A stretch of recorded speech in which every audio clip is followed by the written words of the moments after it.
A shooting star! It must be Christmas! Another happy landing.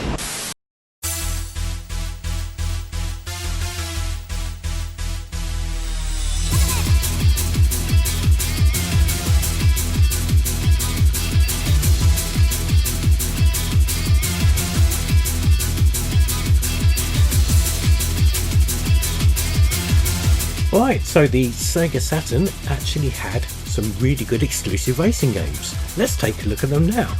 But before we do, here's a word from a friend of the channel. If you frequent the channel occasionally, you might have seen me before. I'm Dudley from Yesterzine, and if you pay attention to my channel, last night I covered Sega Saturn magazine, in which one of these games appears, and so I have thoughts.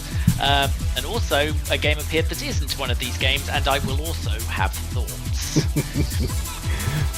Righty, so first up we have Daytona, the original 1995, well I suppose 1994 in Japan release, which having played this for this video, I still think is, even though it's practically a disaster when it comes to pop-up and frame rate, it's actually a really, really playable game, which unfortunately I am now absolutely rubbish at.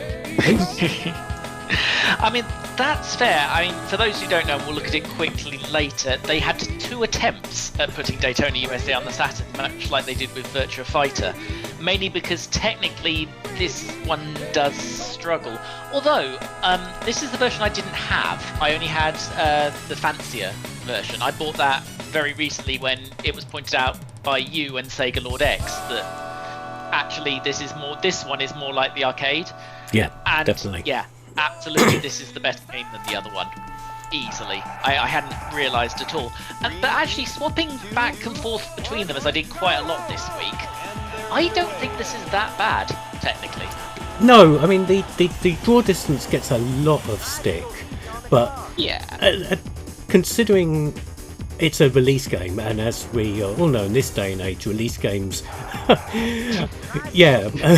Which is why Microsoft haven't bothered doing any. Right, exactly. It's very, very good. Like I said, the draw distance isn't great, but the handling is spot on. We've taken essentially a steering wheel from the arcade with analog control and force feedback, and you're actually still playing the same game, and it feels the same on a digital Saturn pad. Yeah, it's pretty damn close. What you do notice as being a launch game is there's very little extra frippery, shall I say? Yeah. There's an arcade mode and a Saturn mode, but what they mean by Saturn mode is we didn't bother with the time limit. Yeah, and you've got some extra cars as well. A little bit, yeah, but there's no big functional difference that you might do when converting an arcade game. And to be fair, at the same time, Ridge Racer, the first PlayStation Ridge Racer, not only they also needed 2 attempts to convert that, there is sod all extra in the launch Ridge Racer. Absolutely, there's very, very little. I don't remember if it's, and I didn't research this enough, but I don't know if there's any mirror modes in this version.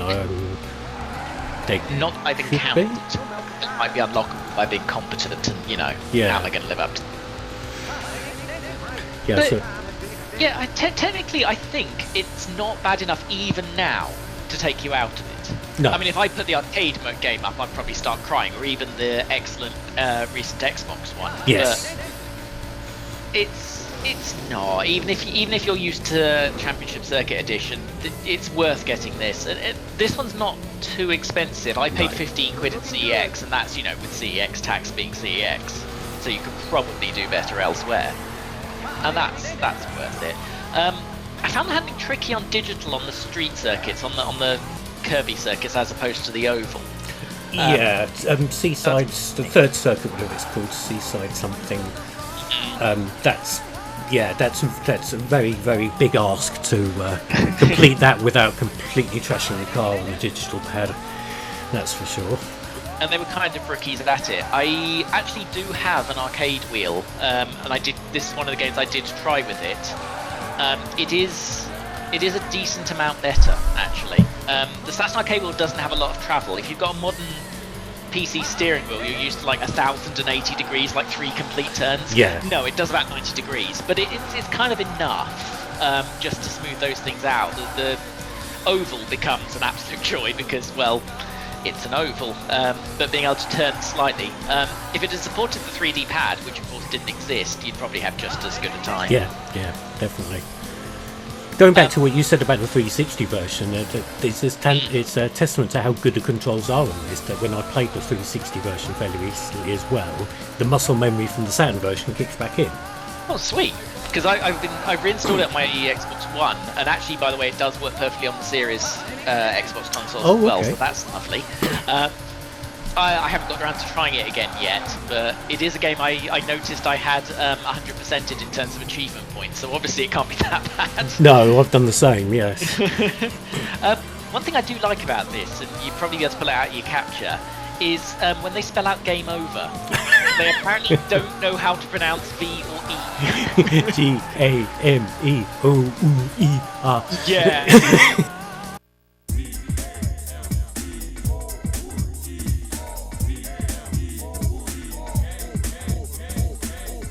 E is a V somehow, and the V is a U, and for some reason that just makes me giggle. But it's relevant because we'll look very briefly at CCE, but that doesn't have that game over thing. It doesn't have the Get Daytona song, and the intro music is just all wrong. Yeah. And that's the kind of thing that will bias you against an arcade conversion immediately. Yeah, absolutely. yeah, definitely. Quickly going back to the high school game over, you do know about the little jingles you can unlock in the high score table. Yes, Outrun, Afterburner, Thunderblade, T.B for Thunderblade, O.R for Outrun, etc. Very, very good. Virtua Racing as well is another one, which is one of those nice little things. Yeah, and that's the thing. It feels like this version was the one done with care, even if it technically isn't there. And that's kind of more important. Yeah. I mean, I don't know. I didn't check if it has my favourite Daytona Easter egg, the fruit machine one. Oh, do you know what? I don't know if it does, to be honest. Because obviously the arcade version, you press start as you go underneath for each lap, and if you get 777s, you win money? No, I don't know. But if you get 777s, something happens, doesn't it? Yeah, you can play the fruit machine on the back straight of the oval circuit. Yeah.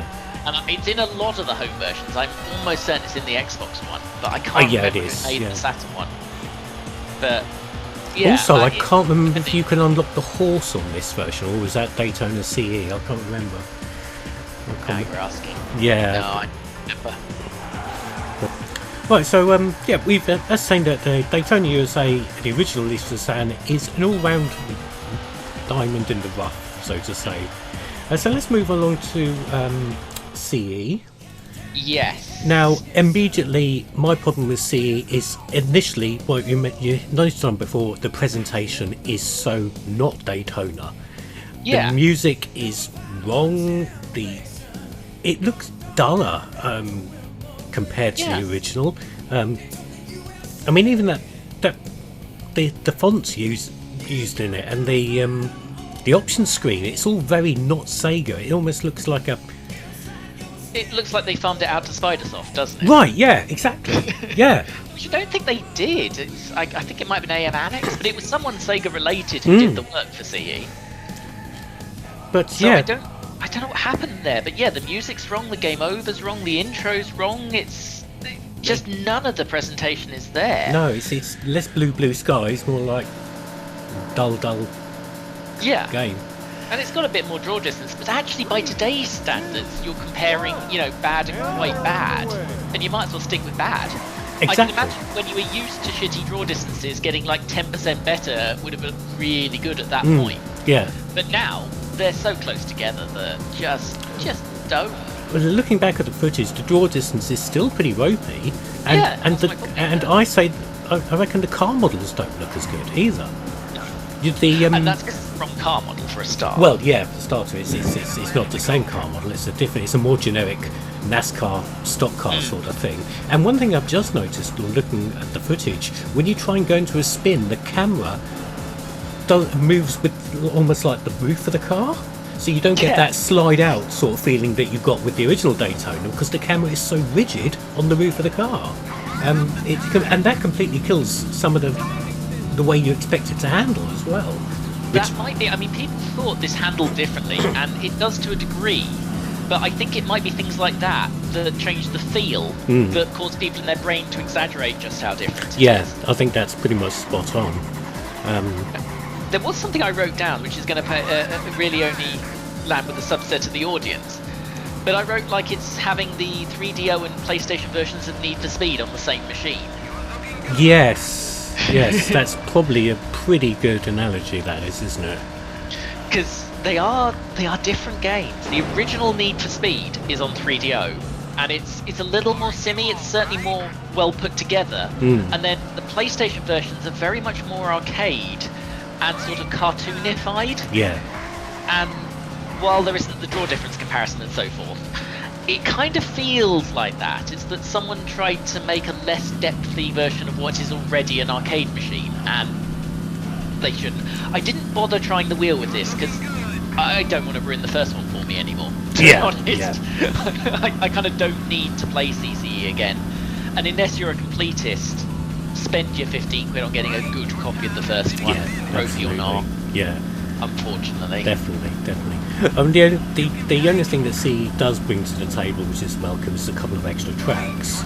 Yes, that's fair. How many tracks is there? 2 or 3 extra tracks? It goes from 3 to 5, I believe. Yeah, I've actually not bothered driving those 2 tracks recently. I probably didn't, because I've owned CCE for like 20 years. But having said that, the extra tracks, nice as it is to have them, they almost feel like generic PS1 fodder. There's no magic. There's no magic to them. The same way there was magic to real Sega magic to the courses in the original Daytona. 3 well-tuned courses was brilliant, compared to 3 well-tuned courses done badly and 2 extra courses which aren't as interesting. And 3's about par for the course for this era. Virtua Racing, Sega Touring Car, Sega Rally will come to. They all had 3. In Sega Rally's case. Yeah, so it's you're right. If you're going to play Daytona on the Saturn, you're going to be best off going with the original. And it's probably worth doing because other than that Xbox version, there isn't a better way to do it. The Dreamcast one is a bit CCE. And it's one of those in this list where, unfortunately, getting the licenses together to do a proper remake is probably impossible. I'm amazed they did it for the Xbox. Yes, very much so. This is something that's been an ongoing problem with Sega for a long time. Is they tend to license things in the spur of the moment, and then it comes to years onwards, they can't re-release Outrun 2 or Afterburner Climax. They haven't got the licenses to use the aircraft, cars or whatever that they've decided to license. And literally every game we'll talk about today has that issue. Done quite as badly as the Sonic Spinball fiasco that I talked about before, where they forgot to license their own theme tune. But it's absolutely ridiculous. Which, if anyone doesn't know, they discovered 2 hours before they were supposed to send the finished game off, that the music they had used they had no right to use. That will get your attention as a software developer. But yeah, every game you talk about today has some form of license that makes it tricky. In this case, you would probably need a NASCAR license, but you'd certainly need one from the Daytona track in Florida, and that's been through several owners since this, and I have no idea how interested they are in video games. Probably less and less these days. Exactly. Right, so moving along, we've got, for me, which is the crown jewels here. This is, for my money, still the best Sega Saturn game ever made. And one of the best racing games ever made. Of course, it's Sega Rally. What can I say? When this came out, this was that second wave of Saturn but exclusive releases that came out one Christmas. Sega Rally, Virtua Fighter 2 and Virtua Cop all came out within a month or so of each other, I seem to recall. Pretty much, yeah. A friend of the store I worked in brought in his US Saturn with a US copy of this about a month before the UK release, and we were just like, oh my god, that looks amazing. But of course, as soon as you get the pad in your hands, you're like, what the fuck am I actually controlling? It's sliding all over the place, you're bouncing off the walls. But then it starts to click with you, and you can find yourself getting around the course fairly competently within a short time, but it feels so good. The sliding mechanics are so good, and for me, on any rally game, they've never been better since. Pretty much, certainly there's nothing in the digital control era that can touch it. Probably in the arcade rally game era, even up till now. I can't disagree with you really, especially as the driving game guy. This is the one that appeared in the copy of Sega Saturn magazine. The Yesterzine, I'm sure Bloggo will be kind enough to link, is in. Oh yeah, And you'll see that at the end. It was their highest score of the issue, and they gave it 97%, and they basically pleaded with you to buy 12 copies immediately for the review. Funny story about that, actually, I'll come to in a moment, but carry on. The back of the box is quite fun, because possibly as a reaction to what we've just talked about, it boasts incredible 30 frames per second visuals. And of course, today, that's adorable. Yes. Well, I was talking today about Forza Horizon 4 having possibly 120 frames a second in some modes on the new Xbox, and that's somewhat prettier.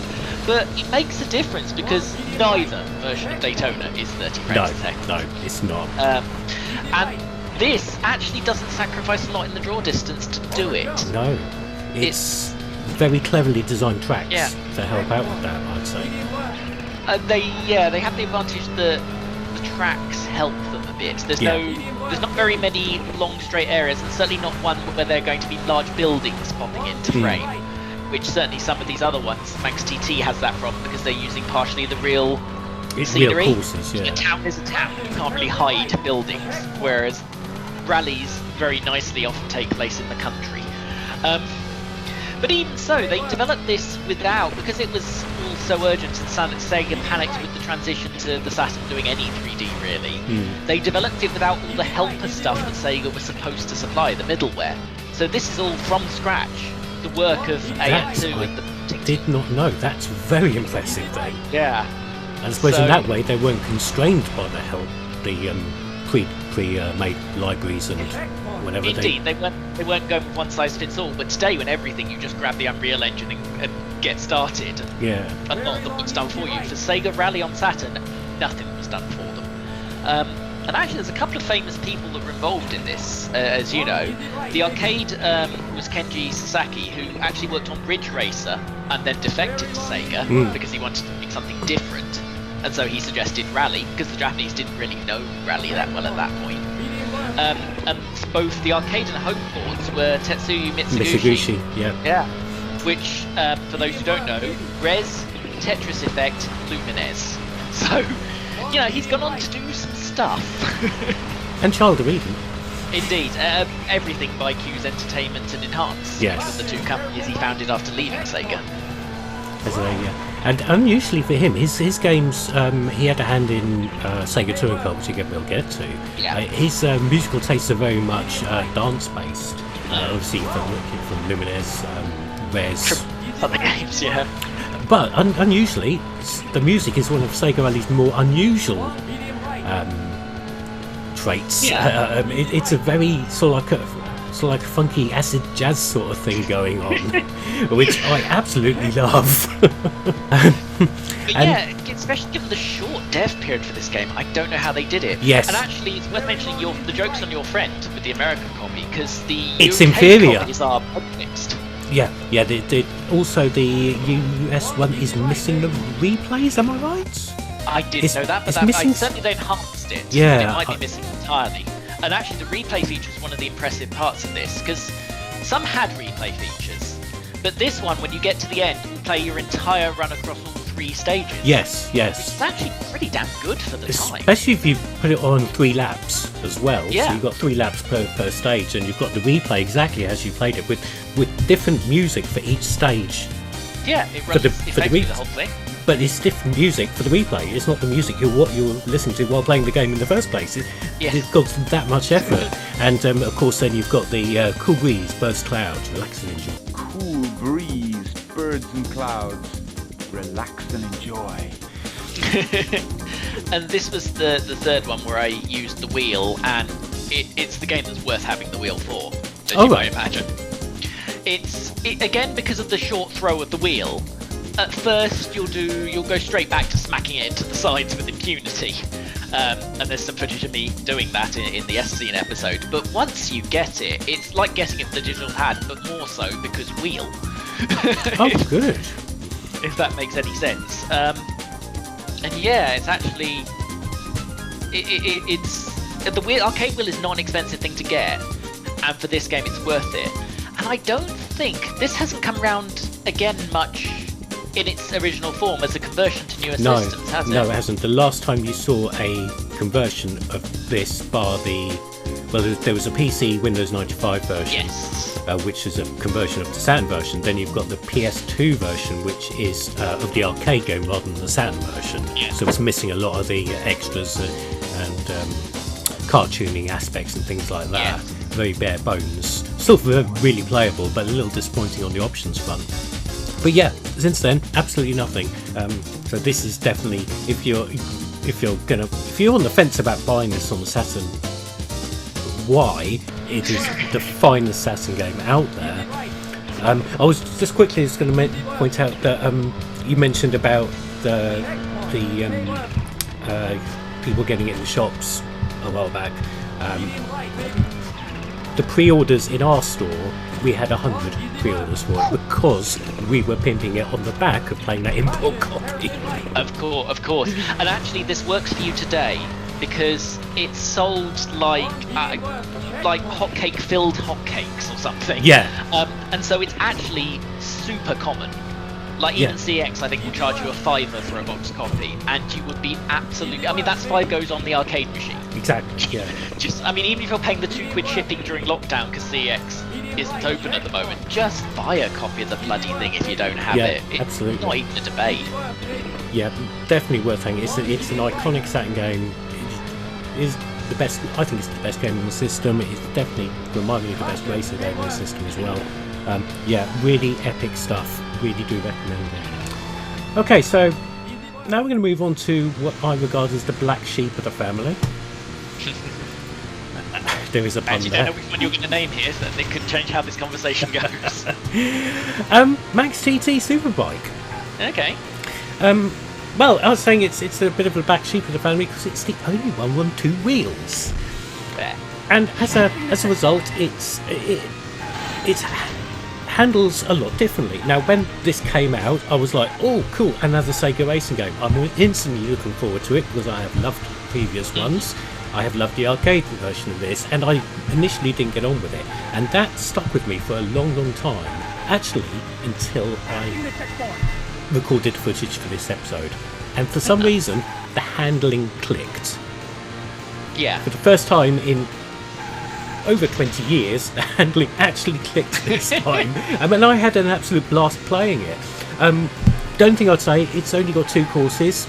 Yeah, The music, they share a straight. and they share a straight. And the music is as repetitive as anything. Oh, God, yes. Absolutely ear-drillingly bad.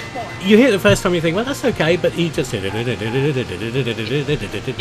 And it really actually hurts after a while. No, these are absolutely fair criticisms immediately. Yeah, the thing to remember about the physics, of course, if you're going into this blind, is it's a bike game. Traditionally, unless you've got one of those speedway nutters, bikes don't drift. No. And so this is set up the way that Sega Rally is, that even Daytona is. You're not supposed to drift the corners. And so I evolved a slightly weird method of alternating, pressing accelerate and turn and not pressing them at the same time to stop it getting into a skid, and that sort of worked for me. Yeah, that's sort of what I was doing, where with a bit less of the braking, because as you probably tell from the footage, I keep on running into stuff still, but it was feeling a lot better than the first time I was trying to go all hell for leather and trying to drift something with 2 wheels around the corner. That's sort of how it works. Basically, if you're skidding, it's bad, and getting that into your brain on a Sega Racer is weird. Yeah, that's a weird place to be. Like with Sega Racers, skidding is good, drifting is good. Falling flat sideways because you've only got 2 wheels is probably not so good. Which, I mean, it's quite nice that it's different, because the Saturn's not short of Sega Arcade conversions that are drifty. I mean, we have talked about 2 absolutely spectacularly good ones here. And if they tried to make this like that, they'd have just made it worse than that. Yes. Whereas here we've got something different.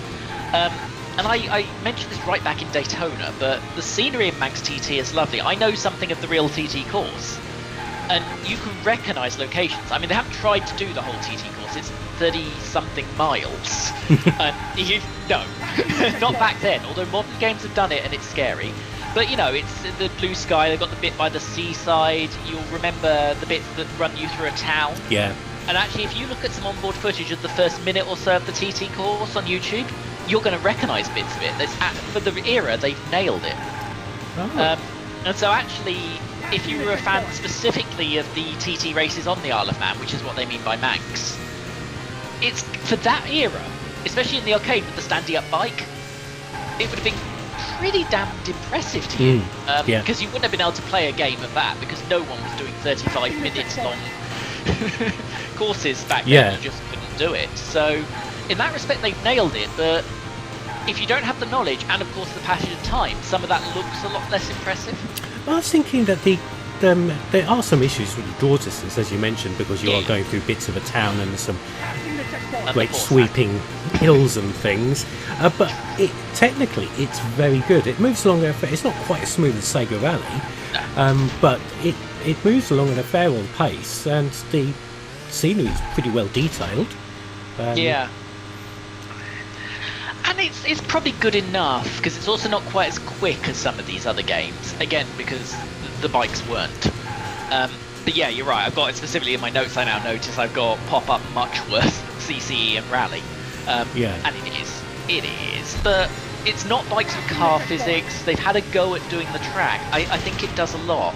I don't know how expensive this one is to buy, but it's a good complement to Daytona and Sega Rally. Yeah, I think so. Yeah, I think it's definitely worth picking up. Last thought on this is the sheep. I mean, go ahead. There's a G code where you put in a variant of the Konami code, and you race and ride sheep. I am putting footage up as we speak. Awesome.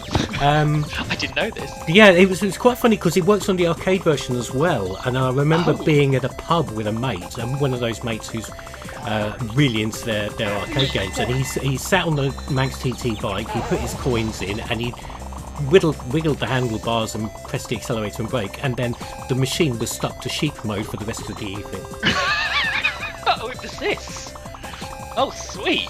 So that was hilarious to watch. Grown 90s very lad culture pub, sitting there riding sheep. I mean, not for the first time in at least one of their cases, I'm very sure. No, very sure. But yes, Manx TT, definitely worth a bash if you've already bought Rally or Daytona. I think that's the key. If you've already bought the other two, Sega Rally, Daytona, Manx in that order so far, and leave CC on the shelf, but thank you for its service. Indeed. Right, so next up, lastly, we have Sega Touring Car, which, all props, it has got really, really good arcade presentation. It's also got it's like a time zone sort of thing going on as well. Yes, it uses the Saturn real-time clock for ways that make no sense right now, but they actually did some online stuff with it at specific times. And I think it might use the time of day for some stuff as well. In my case, it gets confused because my Saturn needs a battery replacement and thinks it's 1994. But so does mine. Mine it also keeps telling me on startup that the next event is on December the 25th, 1997. Yeah, exactly what I've got, but albeit in Japanese.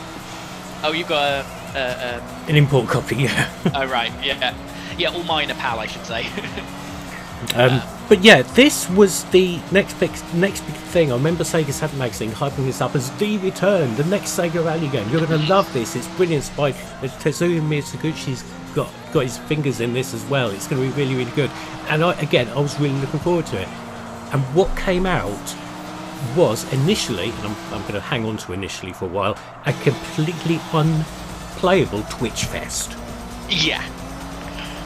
The graphics weren't as good as Rally. It ran at a huge rate of knots, but oh my god, it was glitchy and choppy and twitchy and basically unplayable. Yeah.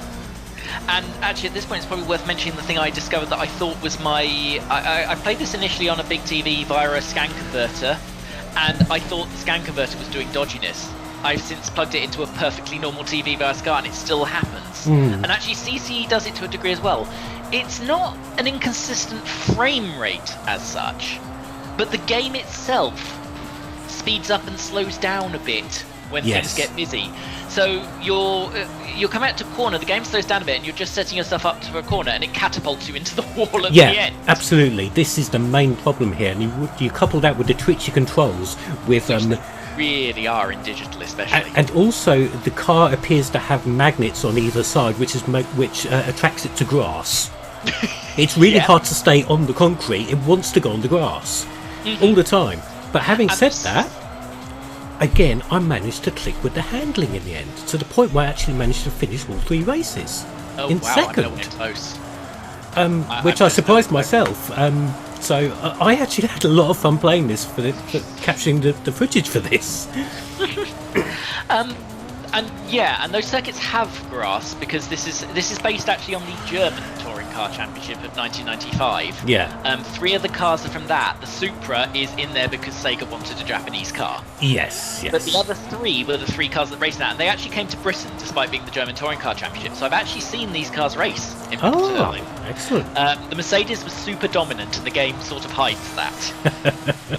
The silver D2 Mercedes, which is actually now Vodafone, they stomped the field.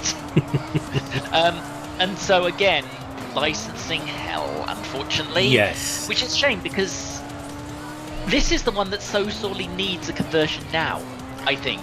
Because in there is a game that's the match of the others, and less for you but more for me, the Saturn version doesn't do it. That inconsistent speed thing threw me, but also it's very, very busy in the resolution the Saturn can manage. Yeah. You can't see corners coming up because of the resolution. Yeah, absolutely. Lord help anyone who tried to play this in RF, the standard TV aerial socket Saturn cable back in the day, because that must have been a fudgy, blurry mess. Yeah, it must have been pretty much unplayable. I still haven't finished the second race, so you're probably actually the better opinions on this than me. I'm not a fan of the Saturn conversion, and I know I was at the arcade, and I think it's the conversion's fault. And this is the third one, by the way, I tried the arcade wheel on, because I was not going to do that with Max TT, because that would be ludicrous. Yeah, don't. And it doesn't help, I'm afraid. They haven't... I think it claims to support it, and actually some of the graphics in game change, which is nice, but it isn't... It's still very, very sensitive. It doesn't really use the wheels travel, so I was hoping that would help things, but I think I'd rather just play it on digital. My times were pretty much equal on both. Yeah, I'm not going to think, having only used a Sega racing wheel maybe once or twice in my life, I'm not going to, and knowing how twitchy this game is, I'm not sure it would really benefit. It's not, the wheel is best for those games like Sega Rally and to a degree Daytona, where you are going to drift. You can hold drift better because you can counter steer sort of halfway. In this, you can't get the accuracy with that particular wheel, and again, that's another reason for another conversion, because if you gave me a bit more play on my PC wheel, then yeah, maybe that'll help. I can't get any of my wheels working with Saturn emulators, which is a shame, because I wanted to give that a punt. Which for me, I mean, I had it below CCE, but actually the sheer pointlessness of CCE, let's take it out and just consider the 4. Yeah. This is my least favourite of them, which actually leads to the weird situation where my affinity for the real life sport is the inverse of my affinity for the games. Yeah, I think that's probably about right for most people this side of the Atlantic Ocean, isn't it? Yeah. I'm particularly into rally. NASCAR is just obscure here, although I appreciate what they do. And I like my bikes, and I'm really into my touring cars. But for the games, it's the absolute complete opposite. Yes. I don't know if it's not expensive to buy, and you go in knowing that the frame rate will mess with you and it is super sensitive. Then I'm not saying it's awful, but buy it last. Yeah. It's worth noting that at least last time I checked, the Japanese version was as cheap as chips. Oh, interesting. So, if you've got the facility you've got an action replay cartridge or a modded Saturn, that may be the way to go. And a quick note about the music, which is absolutely pumping. There is on the disc, if you put it in your CD player, a more houseified dance remix of Conditioned Reflex from Sega Rally. Oh, sweet. I did notice, because I was swapping discs, so it was going back to the Saturn BIOS screen a lot, that all of these seem to have them as CD tracks. Yeah. Rather than anything encoded, which is, a lovely thing they used to do for us. And so I didn't realise there was sort of an Easter egg in touring cars. I'm not entirely sure, but and I never got to work, hence not because I didn't have a Sega Arcade racing wheel. But there is a cheat code on Touring Car where you can access one. It says one of the cars from Sega Rally by using only the racing wheel. It will not work with a pad, but the cheat only works with the racing wheel. So there's a bit of homework for you. So there were the premier racing games for the Sega Saturn, all Sega first-party efforts. What did you think of them? Have you played them?